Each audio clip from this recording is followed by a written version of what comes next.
Okay, good day everyone. So today, i-demonstrate ko kung paano mag-setup or mag-install ng Chrome OS in any desktop. Since yung Chrome OS nga is for Chromebooks lang and hindi siya basta-basta na i-install sa kahit anong laptop kasi may mga specific hardware yung kailangan para ma-install yon. So, para ma-install natin siya sa any desktop or laptop is gagamit tayo ng framework. Okay? So, first ang gagawin natin is gagawa tayo ng bootable USB. So, para magawa natin yon, i-install muna natin yung bin.zip ng Chrome OS. So, i-search natin yung Chrome OS. Ayan. .tech. And dito, i-search natin pero nakadepende sa processor and kung anong generation. So, tignan natin dito. For Intel processor, kapag 3rd gen or older yung processor mo, Samus yung isa-search mo or i-download. Pero pag 4th gen to 5th gen, Ramus. Pag 6th gen to 9th gen is Shiva na. 10th gen, Jinlon. 11th gen, and sa mga bago, Voxel. Pero pag sa mga AMD processor naman, tulad ng Ryzen, eto. Yan, since yung processor ko is Intel Core i5 and 8th gen, so ang ida-download natin is yung Shiva na. Okay, let's start. Search natin siya. Ayan. And i-download natin yung latest version niya. So, ito yon, Chrome OS 142. So, ayan. So, habang hinihintay natin yan, is i-download na rin natin yung branch framework. Search natin yung branch GitHub. So, ayan. And click natin to. So, ito yung latest release ng branch niya. So, i-download natin tong file, itong tar.gz.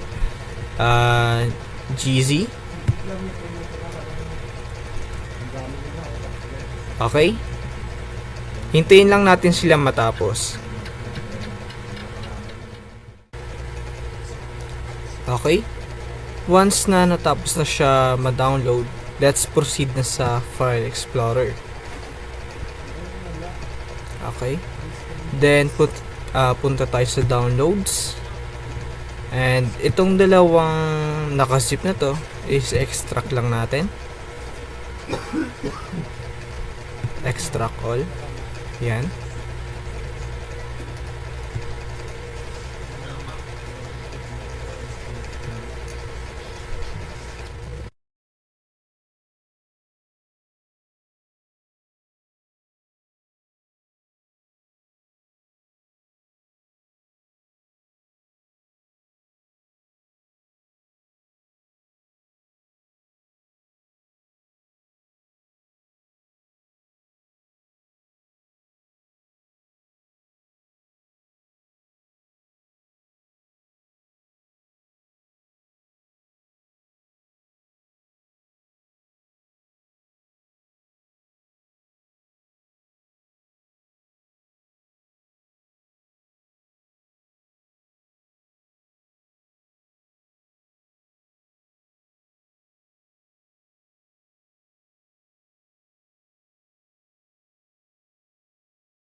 Okay, kapag tapos na ma-paste yung bin file natin, is yung branch, ito naman yung mga branch file yung ika-copy natin and ipi-paste sa Chrome OS.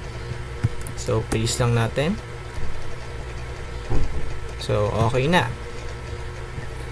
And after nyan, ida-download naman natin yung sa terminal. So, search natin dito CMD. Yan. And then, ida-download natin to. Itong WSL. Yan. Ito yung command. Paste natin dito. Yes. So, hintayin lang natin siya.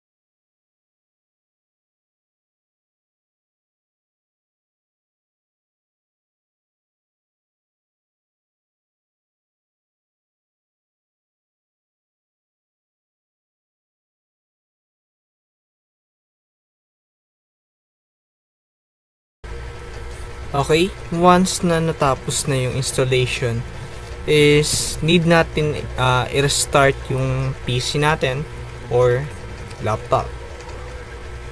Okay, click natin to and restart. Okay, once na natapos na natin i-restart yung desktop or laptop natin, i-search natin dito yung WSL, which is yung dinownload natin kanina sa CMD terminal. Okay, dito pala sa WSL is nakagawa na ako ng username and password. So kapag may lumabas sa inyo na gagawa kayo ng username and password, is gawin nyo na lang. Okay, dito i-paste, i-copy natin to, yung command na to, and i-paste natin dito yung password ko. Ayan. And hintayin lang natin siya matapos.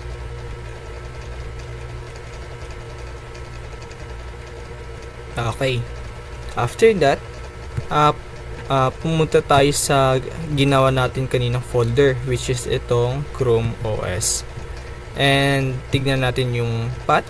So ayan, dyan siya nakalagay, and dito sa WSL terminal i-type natin itong cd mnp c users admin downloads and yung folder name natin Chrome OS. So ayan, and then i-copy natin tong command na to and i-paste natin siya dito. Ayan, hintayin lang natin siya matapos.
Okay?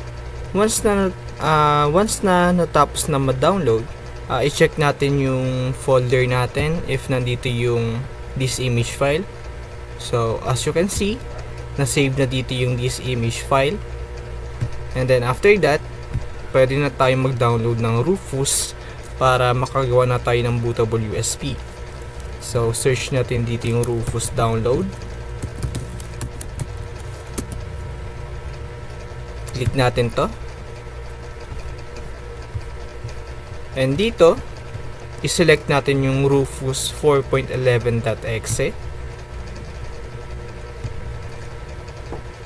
So, ayan, open file.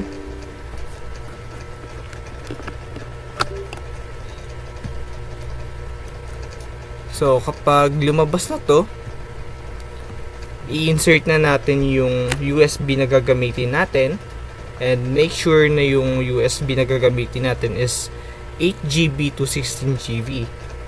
So, plug na natin. Okay. Yung gagamitin pala natin dito is itong USB E-drive. So, ayan siya. So, ito 'yon.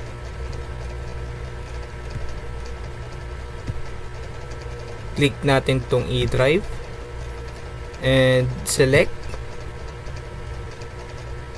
Click natin tong folder na ginawa natin and then yung itong this image file. So, open. And then, i-click na natin tong start. Okay. Hintayin lang natin siya matapos.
Okay, once na natapos na, tulad nito, meron na tayong bootable USB and pwede na tayo mag-proceed sa pag-format ng ating mga desktop or laptop.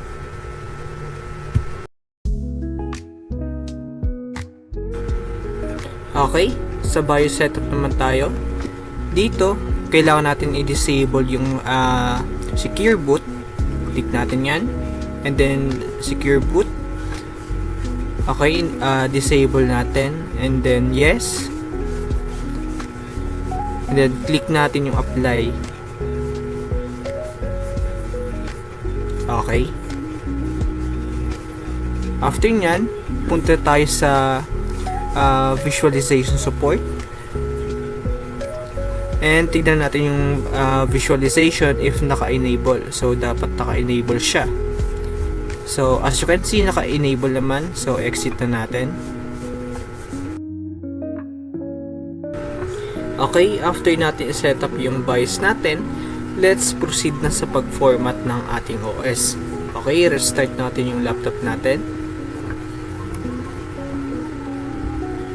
So, habang bumubukas pa lang yung laptop natin, i-click na natin yung F2 para mag-proceed sa boot mode. Pero depende pa rin yan sa mga brand ng laptop natin or model. So dahil sa akin, kaya F2 yung clinic ko para mag-proceed sa boot mode. So ayan, nag-proceed na. And select natin yung bootable USB natin, which is yung SanDisk. Okay.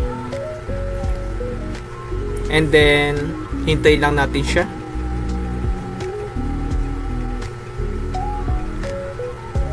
Okay, nag-proceed na siya sa loading branch framework. So dyan, hihintayin lang natin siya matapos.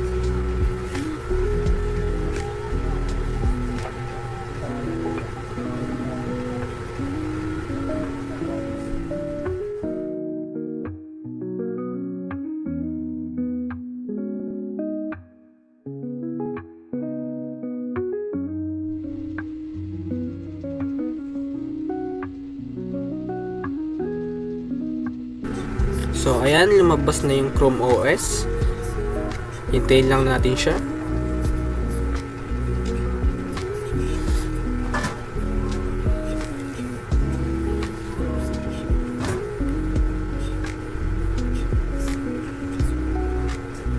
And ayan,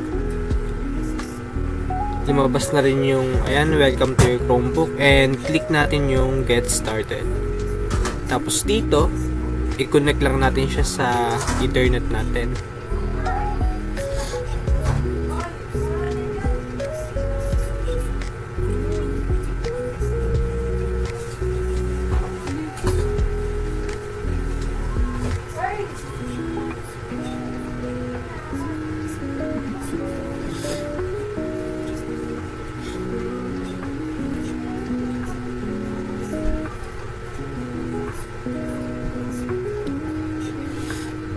Okay, once na na-connect siya, so di pa yan totally naka-install yung OS natin, kaya click natin yung guest mode or browse as guest and continue.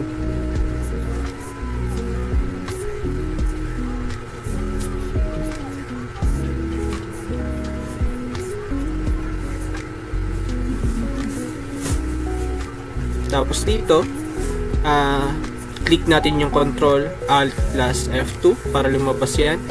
And dyan, i-type natin yung root. Okay, after nyan, i-type natin yung lsblk-e7. And then makikita natin dito yung disk natin, which is yung STA na gagamitin natin sa command mamaya para i-install yung OS. Okay, after nyan, i-type naman natin yung sudo chrome install -dst/dev/sda,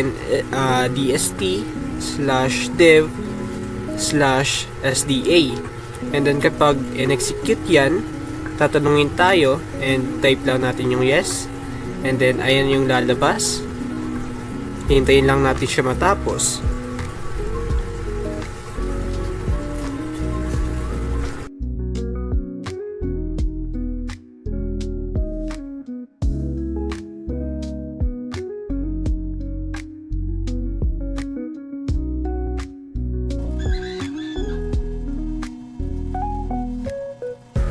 Okay, pagtapos na siya, i-click naman natin yung Control Alt plus F1 para lumabas na siya sa terminal.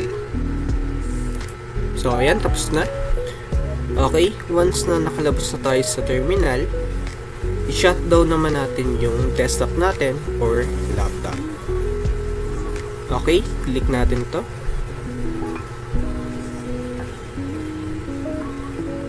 And then ito. And shutdown. And then i-turn on natin siya ulit.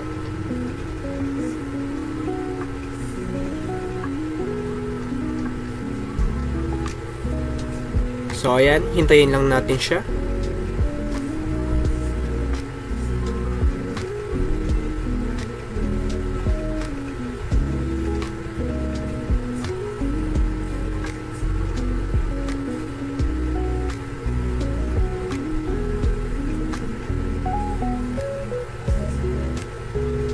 Okay.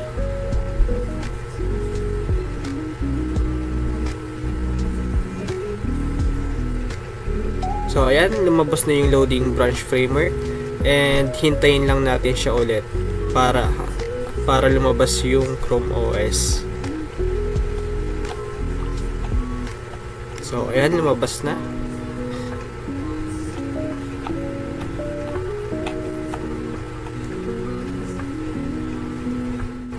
Okay, dito connect lang tayo sa network and click natin yung for personal use.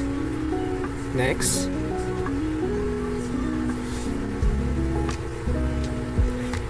And dito naman is yung maglalagin tayo ng Google account natin. Dito, input lang natin yung Gmail. And next naman is yung password natin. So, ayan, password.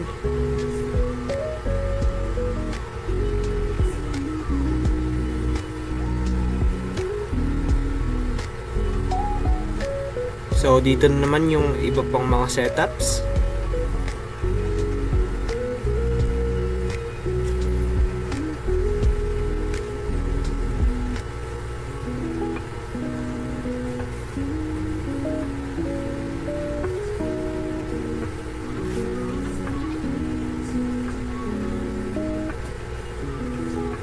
Skip lang natin.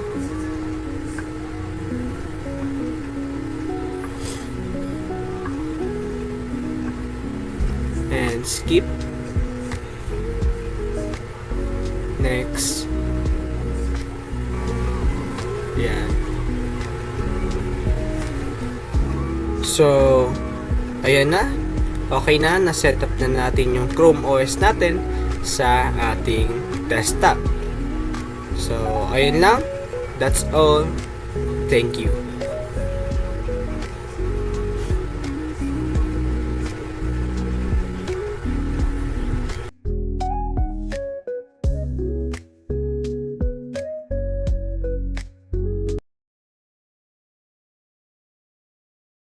Chrome OS. Chrome OS is Google's vision of fast, simple, and secure computing. In this video, we'll explore the history of Chrome OS from its beginning in 2009 to the modern system we use today. What is Chrome OS? Chrome OS is a Linux-based operating system developed by Google. It is designed around web applications and cloud computing, making devices faster, simpler, and more secure. So in 2009, Google officially announced Chrome OS. The goal was to create an operating system focused on the web with fast boot times and automatic updates. In 2010, CR48 prototype. In 2010, Google introduced the CR48 prototype. This experimental laptop was given to developers to test Chrome OS and showcase its cloud-first design. So in 2011, first commercial Chromebooks. By 2011, Chrome OS entered the consumer market. Acer and Samsung released the first Chromebooks designed for students and everyday users. And in 2013 and 14, the rise of in education. Between 2013 and 2014, Chromebooks became widely used in schools. Their low cost, easily management, and strong security made them ideal for education. 2016. Android app support. In 2016, Chrome OS reached a major milestone. Support for Android apps was added, allowing users to install apps directly from the Google Play Store. So in 2018, Linux app support. In 2018, Linux application support was introduced. This allowed developers and advanced users to run professional tools on Chrome OS. So in 2020, pandemic growth. During the COVID-19 pandemic, Chromebook demand increased rapidly. Chrome OS became a leading platform for online learning and remote work. Now let's move on to 2013 to 2014, the modern Chrome OS. So today, Chrome OS is a mature and powerful operating system. It supports web apps, Android apps, and Linux applications. With added AI powered features, it is used in education, businesses, and personal computing. So, why Chrome OS matters? Chrome OS matters because it offers fast performance, strong security, and low maintenance.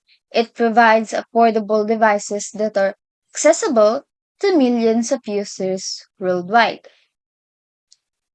The future of Chrome OS. Looking ahead, Chrome OS will continue to evolve with deeper AI integration and improved offline features. Chrome OS remains a key player in modern computing with continued growth in education and in enterprise. So that's the end of our report. Thank you. From a browser based idea to a global computing platform, Chrome OS shows how cloud first technology shapes the future. Thank you, and that's all.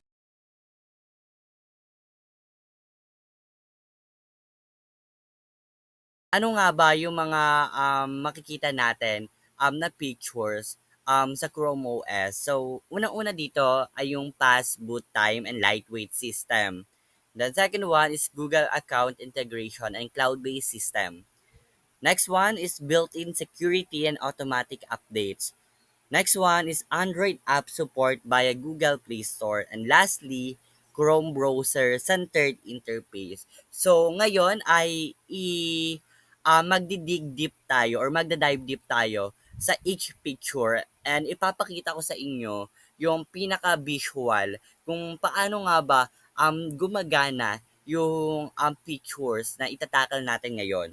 So, unang-una dito ay unahin na natin yung isa sa mga pinaka-strong points ng Chrome OS, which is yung fast boot time. So, makikita natin dito sa picture na very simple lang ang booting process. Unlike other operating systems na umaabot ng ilang minutes bago mag-open. So, ang Chrome OS ay usually nagbo-boot siya in less than 10 seconds. So, this is because lightweight siya and hindi siya overloaded ng background applications.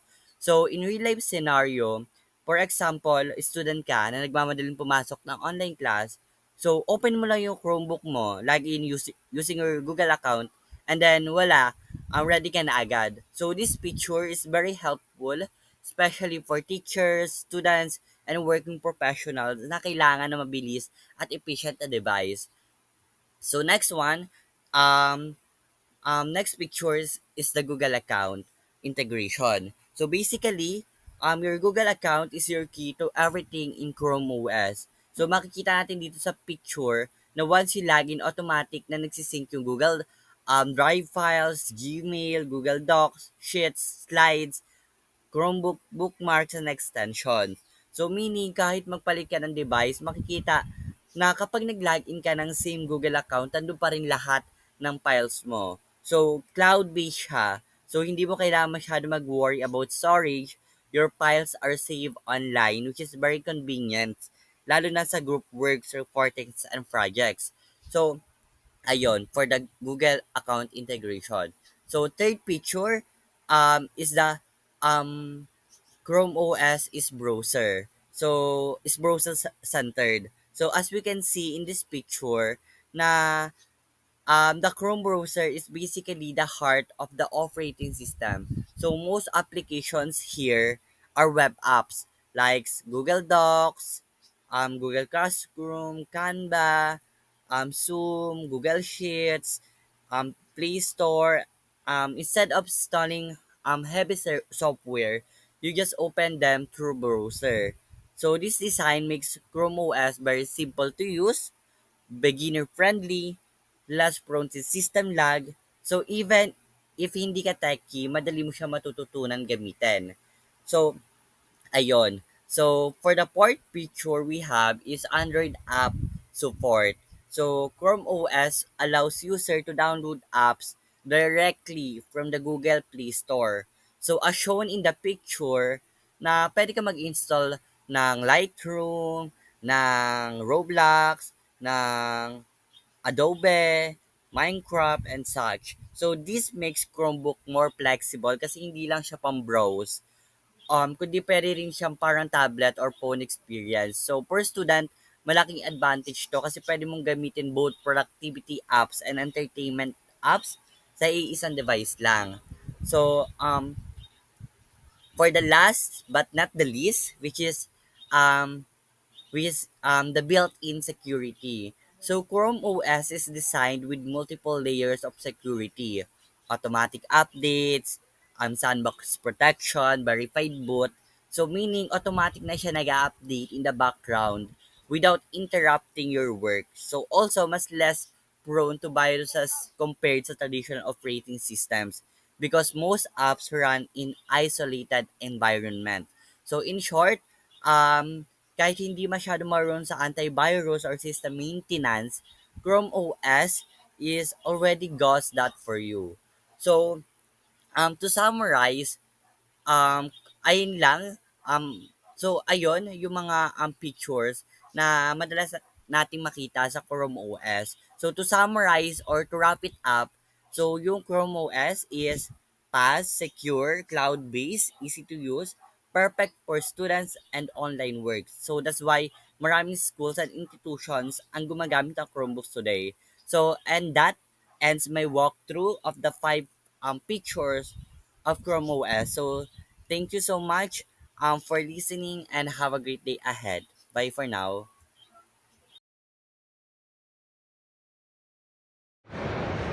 Here are some advantages of using Chrome OS. Number one is fast performance. Chrome OS boosts quickly and runs smoothly even on low-end hardware. This makes it ideal for students and users who need a responsive system for basic tasks. Number two, it is easy to use. The interface is simple and user-friendly, especially for users familiar with Google Chrome. Navigation is straightforward, reducing the learning curve for beginners. Number three is strong security. Chrome OS includes built-in virus protection, sandboxing, and automatic updates. These features help protect users from malware and security threats without requiring manual maintenance. Number four is automatic updates are installed and automatically in the background, ensuring the system always has the latest features and security patches. Some of the disadvantages of Chrome OS is it is limited offline functionality. Chrome OS release relies heavily on internet connection. Although some apps work offline, full functionality often requires being online. Limited software supports many professional applications such as advanced video editing or engineering software are not supported on Chrome OS. Number 3 is not ideal for heavy tasks.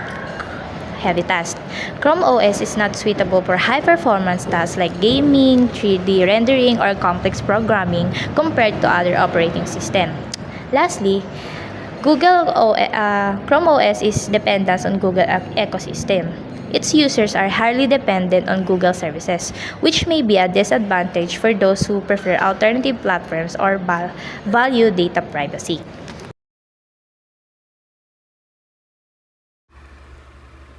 Alright, so the first step is to enter this website for us to download the ISO file of Windows 11.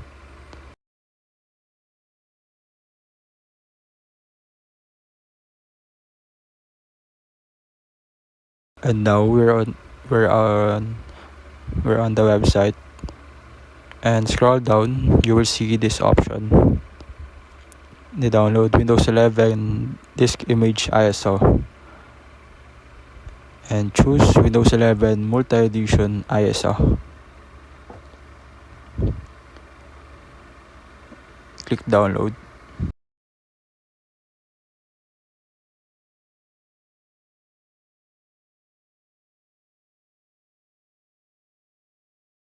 And you can choose any language that you want, but this time I'll choose the English United States version.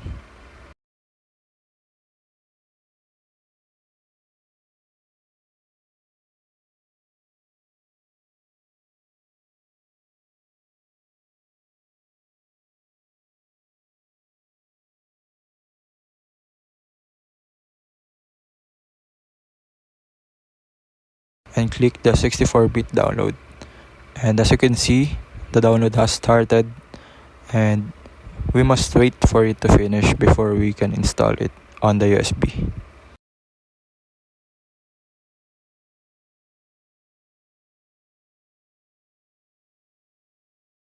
And the download has finished. And as you can see, I have this software called Rufus, because this is the software that we will use to make the ISO file bootable on the USB flash drive that we are using right now to install this Windows version. And click no, and you can see your USB right there. That's my USB, and it varies depending on the name of your USB. And right here, this is where the Windows 11 ISO file should be. So click select and locate the location of where the Windows 11 ISO file that you've downloaded earlier is located, and the options must stay the same because it varies system by system, so it's better not to change anything. But I changed the name of the USB and the cluster size to default, and let's click start. And it's important to check those. And warning that all the files on the USB will be formatted, so all the files will be deleted because it will turn into a bootable Windows 11. And now let's wait for it to finish.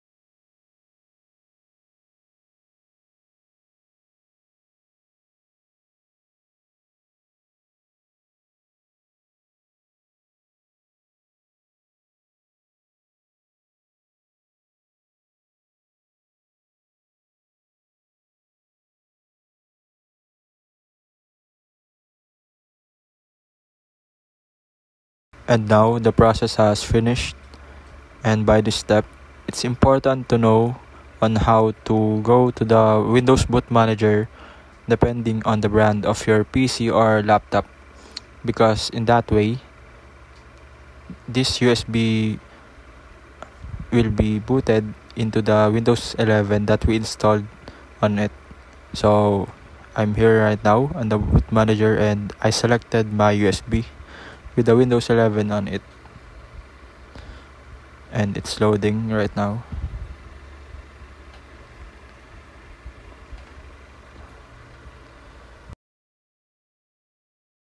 And now we're on the installation page of Windows 11, and you can see the language that we selected earlier is shown right here. And click next, install now.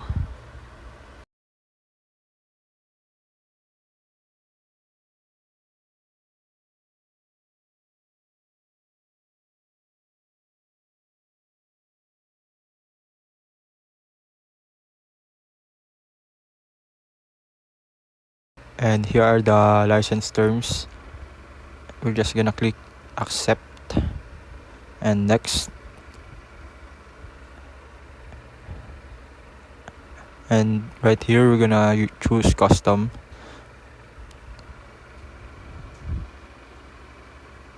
And it's important to delete those MB partitions because those are the remaining files from the previous Windows version that is installed on this PC or laptop that you are using. So I deleted all of it.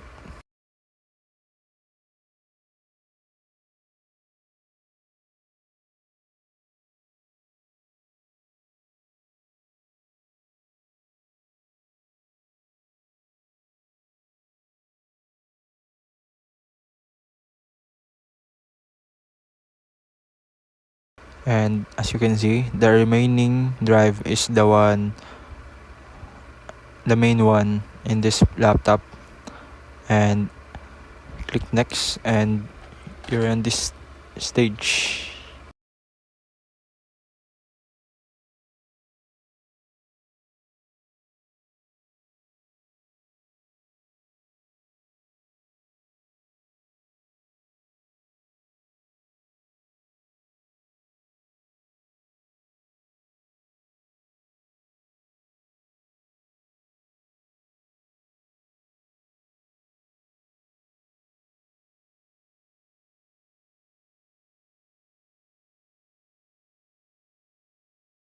And now, as you can see, the installation has now completed, and the laptop is now gonna restart in a few seconds.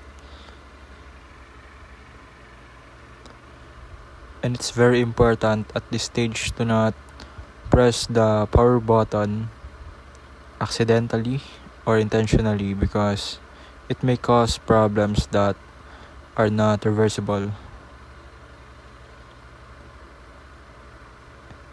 And now we'll wait.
And now we're on the setup page of the Windows 11 that we installed.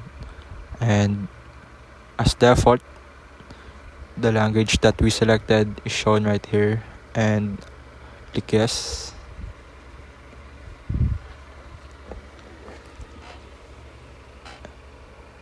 And this is a personal preference, but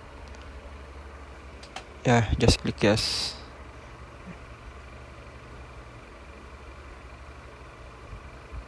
I skip this part.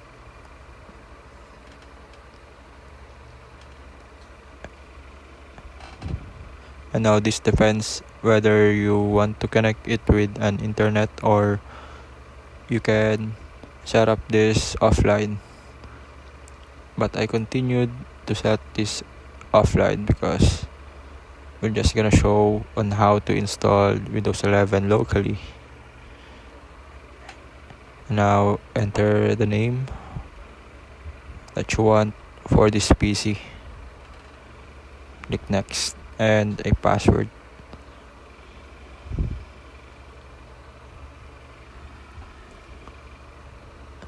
You can turn these options off, but I remained it turned on, and click next.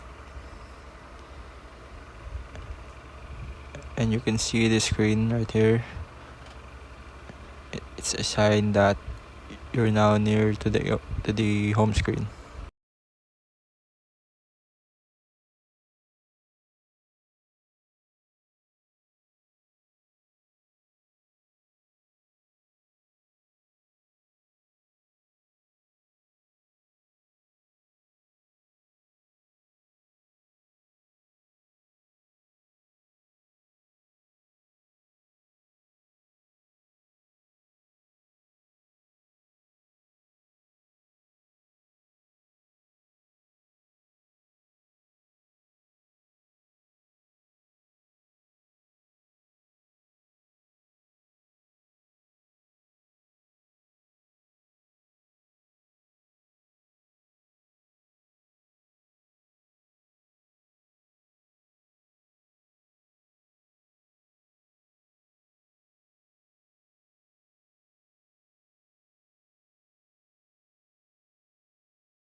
And now we're on the home screen of Windows 11.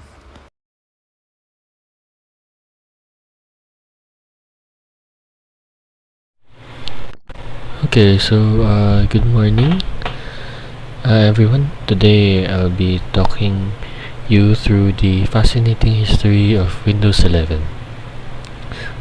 Microsoft's latest operating system.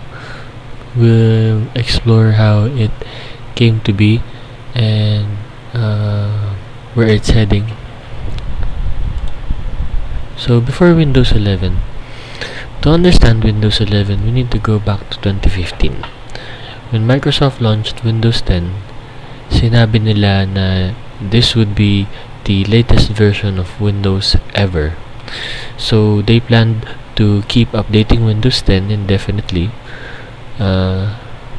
instead of releasing new versions. So by 2021, over 1.3 billion devices were running Windows 10, making it one of the most successful operating system in history. So the surprise announcement.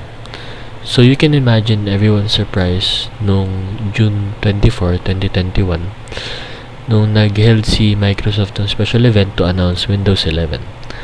So na-contradict nito yung earlier promise nila.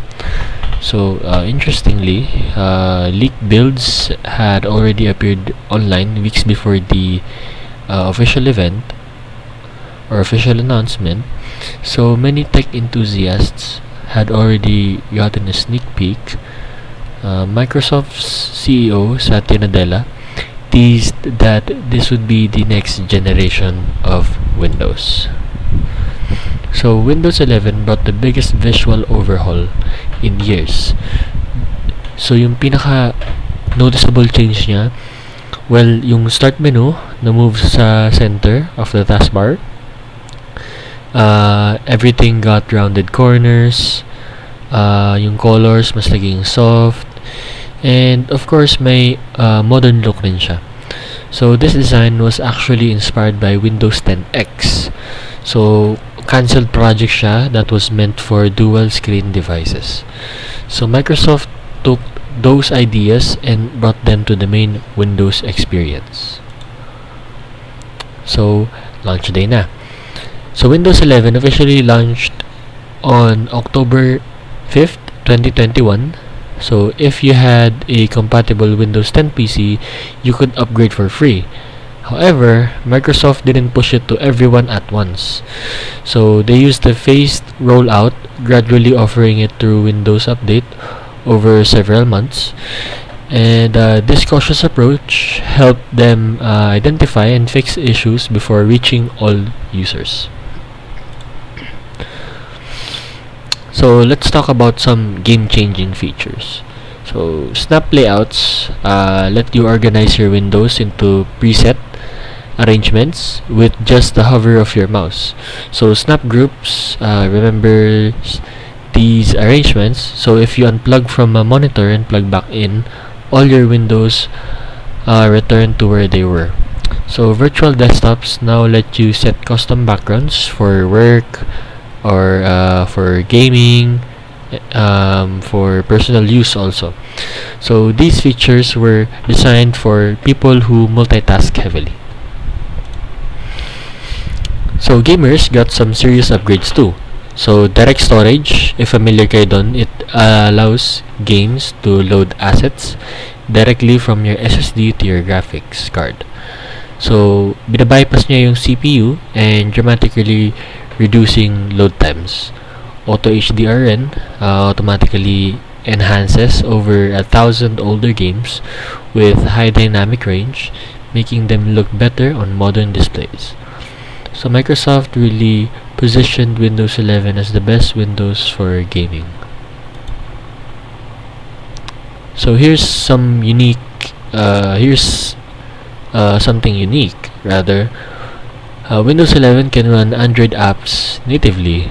So wow, through a partnership with Amazon's App Store, users can download and use mobile apps right on their desktop. So this feature launched in preview in February 2022, and while the selection was initially limited, it's expanded over time. So it's powered by the Windows subsystem for Android, similar to how Linux apps can run on Windows. So here's where things got controversial. So Microsoft required a TPM 2.0 security chip, which many older but still powerful computers didn't have. They also set a minimum processor requirement at 8th generation Intel or 2nd generation AMD Ryzen. This meant millions of capable PCs were technically incompatible. So many users weren't happy, and workarounds quickly appeared online to bypass these requirements. So responding to the pandemic shift to remote work, so Microsoft built Teams chat directly into the taskbar, so you could quickly start video calls or send messages without opening a separate app. While this was convenient for Teams users, others found it unnecessary. So Microsoft later allowed users to unpin Teams if they didn't use it. So in September 2022 naman, Windows 11 received its first major annual update, version 22H2. So this brought live captions for accessibility, allowing anyone to see real-time captions for any audio on their PC. So the start menu got folders too, for better organization, and they restored the ability to drag and drop files to the taskbar. So something users complained about losing in the initial release. So October 2023 naman marked the beginning of Windows AI era. With version 23H2, Microsoft introduced Windows Copilot, an AI assistant that sits in your sidebar, ready to help you with tasks, answer questions, and adjust settings. So classic apps like Paint and Photos got AI features rin. So like background removal, image generation. Ito yung response ni Microsoft to the AI revolution sweeping the tech industry. So the most recent major update, version 24H2, arrived in October 2024. It enhanced Copilot's capabilities, improved overall performance, and added support for cutting-edge technology like Wi-Fi 7. So each update shows Microsoft's commitment to continuously improving Windows 11 rather than letting it stagnate.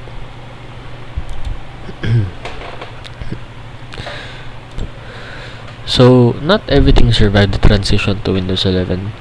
Yung ibang beloved features were removed. So, you can no longer move the taskbar to the sides or to the top of your screen.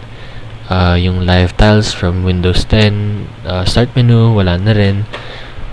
Cortana was demoted from its prominent position. And Internet Explorer was removed completely, with Edge taking over completely. So these changes frustrated users who relied on these features. So how has Windows 11 been received? So the response has been mixed. People generally praise the clean, modern design, but of course the strict hardware requirement remain controversial. Adoption has been slower than Windows 10's launch. As of 2024, Windows 11 holds roughly 30% market share, while Windows 10 still dominates at over 60%. So businesses especially have been cautious about upgrading their entire fleets of computers. So despite the controversy, there's a good reason for those hardware requirements: security. The TPM 2.0 chip enables hardware-based security that's much harder to compromise. Secure boot prevents malware from loading before Windows start. Virtualization-based security protects the critical system processes. Microsoft designed Windows 11 to be the most secure Windows ever, right out of the box. So looking forward, Microsoft continues to invest heavily in AI features and cloud.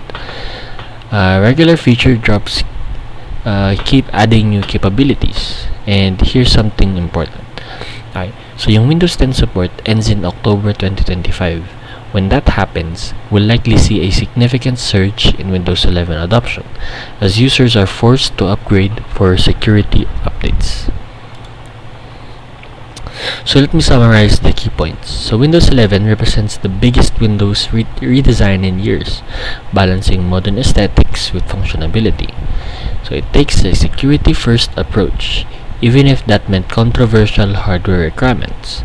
It fully embraces AI and cloud computing as the future of personal computing. And importantly, it's still evolving based on user feedback. So thank you for your attention. Windows 11 represents Microsoft's vision for the future of computing. More secure, more intelligent, and more connected. I'm happy to take any questions you might have. So now, ipapakita naman natin lahat ng major features ng Windows 11 and kung paano ito makakatulong sa productivity, gaming, at kahit sa accessibility. So now, let's move on to the first one. So, yung unang mapapansin sa Windows 11 ay ang modern and clean interface niya.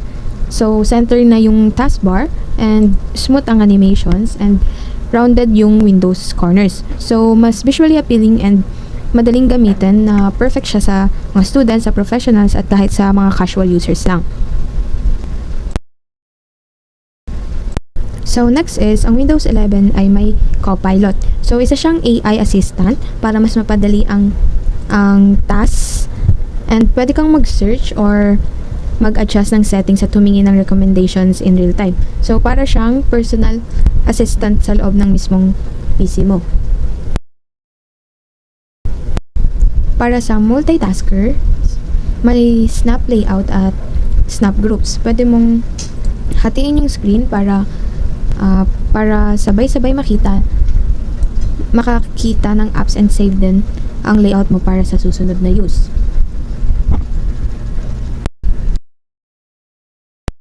Pwede ka rin gumawa ng visual desktops, for example, one for school, one for gaming, and one for work.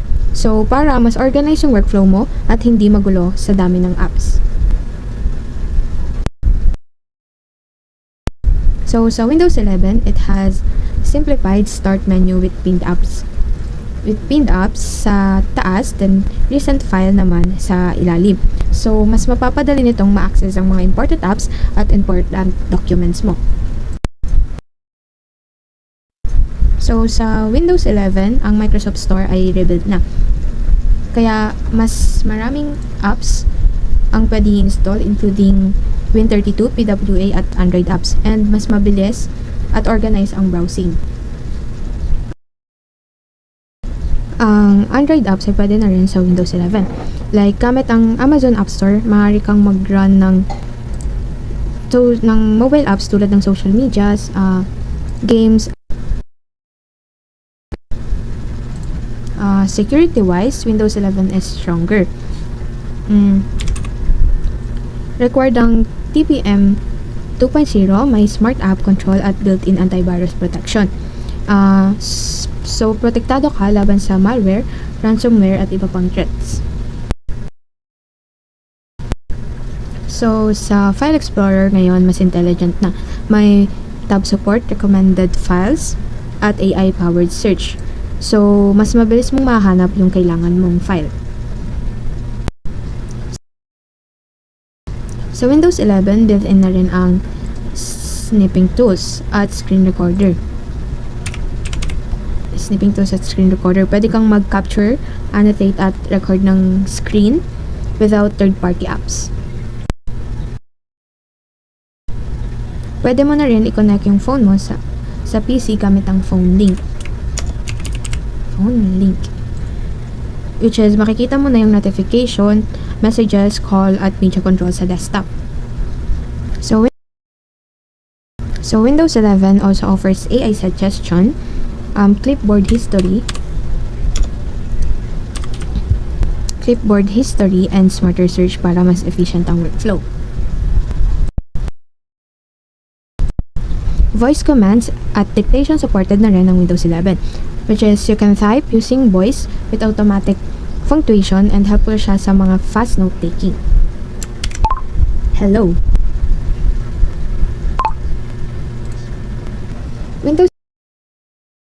Windows 11 is inclusive. May immersive reader, narrator, screen reader, custom caption, high contrast mode that eye control. It is designed to help users with vision, hearing, or mobility challenges. Gaming is enhanced with Auto HDR, direct storage at Xbox integration. So, mas mabilis ang loading, mas maganda ang graphics, and it is integrated sa Xbox ecosystem. So, lastly, Windows 11 optimizes battery life, has energy saver mode, and it automatically adjusts UI for touch devices. So, hindi mo na kailangan ng separate tablet mode. And that's all for the features of Windows 11. Windows 11. Microsoft latest operating system has sparked many debates among tech enthusiasts and casual users. As with any significant technological update, it brings excitement and skepticism. Now, we will talk the 5 advantages and disadvantages of Windows 11 or pros and cons of Windows 11 as using it as your operating system. Now, number 1, benefits and advantages of Windows 11 is the revamped user interface. The user interface of Windows 11 is not just an update. It is a complete transformation that revolutionized how users interact with their PCs. Kung sa madaling salita, sa Windows 11, mas pinaganda na ang user interface nito. Yan, kung makikita nyo. Kaysa sa older version nito na Windows 10, Windows 7 at yung pinakaluma pa. So, sa Windows 11, yan, kung makikita nyo, nandiyan na lahat. Kung search mo dyan, nandiyan na yan. Hindi ka na mahirapan. At sa taskbar mo, makikita mo na yung mga madalas mong ginagamit na app. Sa isa pa, meron na rin siya Copilot. Yan. Tapos itong desktop one, kung yung desktop na gusto mo. Yan. Pangalawa, improve performance. Windows 11 is not just about looks. It is your powerhouse when it comes to performance. Though this OS has been fine-tuned to deliver speed and efficiency, ensuring your computer runs smoothly and faster. So sa Windows 11, ang improve performance nito ay sobrang bilis nito. Kaso nga lang, sobrang bilis ng pag-execute ng mga apps nito ay ang drawbacks mo nito ay yung pagkain ng RAM nito. Yan. Tapos, enhanced gaming experience. Windows 11 takes gaming to a new level, integrating cutting-edge technology to deliver an unmatched gaming experience. It is not just an operating system, it is a gaming hub that caters to every gamer's needs. So, natin ito. So, bilang gamers, mas maganda ang Windows 11 dahil mas maganda ang gaming experience nito compare sa iba't ibang klase ng operating system like Ubuntu, Linux, Fedora, Chrome OS, Apple, yan, Mac OS, yan. Iba't ibang klase ng, yan. Sila yung mga iba't ibang klase ng OS, kasi parang yung gaming experience sila doon. Kaya mas pinipili nila yung Windows 11 kasi mas maganda yung gamer experience ito kaysa sa iba nga. So, pang-apat, optimized for hybrid work. In the era of remote and hybrid work, Windows 11 emerged as a game changer. It is designed with the modern workforce in mind, offering tools and features that enhance productivity and collaboration. So, yung isa sa pinaka-favorite tool ko dito bilang Windows 11 user ay yung tinatawag na ganito. Pwede kang para mas mapabilis yung productivity mo kapag may ginagawa ka, may mga tinatapos kang gawain yan. Pero marami pang ibang klase ng pinaganda sa Windows 11 pero hindi ko sila masyadong matatalakay kasi limited yung oras. So yung lastly, improved touchscreen, pen, and video inputs. Windows 11 significantly advances in how users interact with their devices. The OS is more than ready for the future of computing. So dito sa laptop ko, wala lang siyang touchscreen pati pen pero may voice input siya. Mas pinaganda to sa Windows 11. Pero kailangan meron din dapat yung laptop na applicable sila sa laptop mo. Pero sa akin hindi kasi. Okay? So, itong lima na to, hindi lang sila yung mga advantages and benefits of using Windows 11 as your operating system. Meron pang maraming iba, kaso hindi natin sila matatalakay. So, now we will talk now about the drawbacks and disadvantages of Windows 11. Number one, stringent hardware requirements. One of the most significant barriers of adopting Windows 11 is its stringent hardware requirements. This issue exceeds more inconvenience. It represents a fundamental shift in Microsoft's approach to operating system upgrade. So, ang isa sa kailangan mo pala bago mag-upgrade or mag-switch to Windows 11 ay yung higher specs ng yung computer PC yan. Kasi kapag hindi higher specs yung computer mo, tapos gusto mo Windows 11, hindi possible yon. Ang pangit ng mo nun. Possible siya, babypass mo, kaso mako-corrupt din yung system mo. So, isa pa ay yung TPM 2.0 requirements yan. Yung Ocean Trusted Platform Module, ito yung mga kailangan sa pag-adapt sa Windows 11. Tapos, yun nga, bukod sa higher specs, halimbawa sa Intel, kailangan mo 8 Gen up. Tapos sa Ryzen naman, Ryzen 3, Ryzen 13, and 600 above dapat yung specs mo doon. So, number 2 ay yung compatibility issues. The transition to Windows 11 has both issues of compatibility issues which can be significant hurdle for user. The shift to a new operating system often challenges compatibility with older software and hardware. So, sa madaling salita, ang sasabi lang nito, yung mga dating mga app na dati or lumang mga ginagamit ng mga user ay baka hindi sila compatible dito sa bagong Windows 11. Yun yung sasabi dito, bukod dahil sa mga driver issues at iba pa. Limited customization. Windows 11, despite its modern interface, has faced criticism for its limited customization options. This aspect can be particularly frustrating for users accustomed to personalize their computer experience extensively. So, sa madaling ito, sasabi na ito ay nililimitahan ni Windows 11 yung pag-customize mo sa iyong software. Sabihin kung ano pag-trip mo ilagay niya, ang limited pwede mo lang ilagay dito pag-change mo ng background, yan, mga ganang bagay. Mga simple lang, pero yung bukod sa ako bilang programmer, yung mga gusto pang ilagay, hindi ko siya malagay kasi nga binablock ng Windows. So, number 4, ito yung pinakamalaga yung privacy concern. Isa sa pinakamalaking drawback sa Windows 11 because with Windows 11 deep integration of Microsoft servers as a features, privacy concern become more pronounced. So, ang pinaka-concern talaga ng ibang mga hacker kaya hindi nila ginagamit yung pati mga tech enthusiasts yung may madaming alam sa computer, hindi nila ginagamit yung Windows kasi mas madaling i-hack ang Windows kaysa sa Linux. Kaya mas preferred ng iba na gamitin yung Linux kasi sobrang hirap i-hack ng Linux compared sa Windows. Number 1 and lastly for the drawbacks is the learning curve. While innovative, the redesign of user interface and new features of Windows 11 come with a learning curve. User upgrading from older version of Windows may find the new layout and functionality initially confusing or unintuitive. So, sa madaling salita, sasabi lang nito, yung mga galing sa mga Windows 7, Windows 10 na mga user, baka manibago lang sila sa Windows 11 kasi ibang user interface ng mga older version ng Windows kaysa sa new, mas pinaganda siya. Yung sasabi nito na baka ma-shock yung mga user kasi nga sobrang ganda na ng user interface ng Windows 11.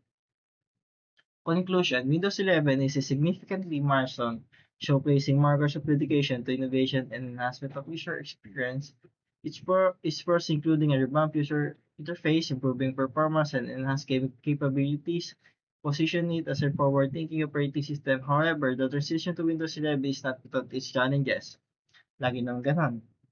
That has stringent hardware requirements, compatibility issues, and other noted drawbacks could be stumbling blocks for many users. So, yun lamang from the pros and cons of using Windows 11 as your operating system.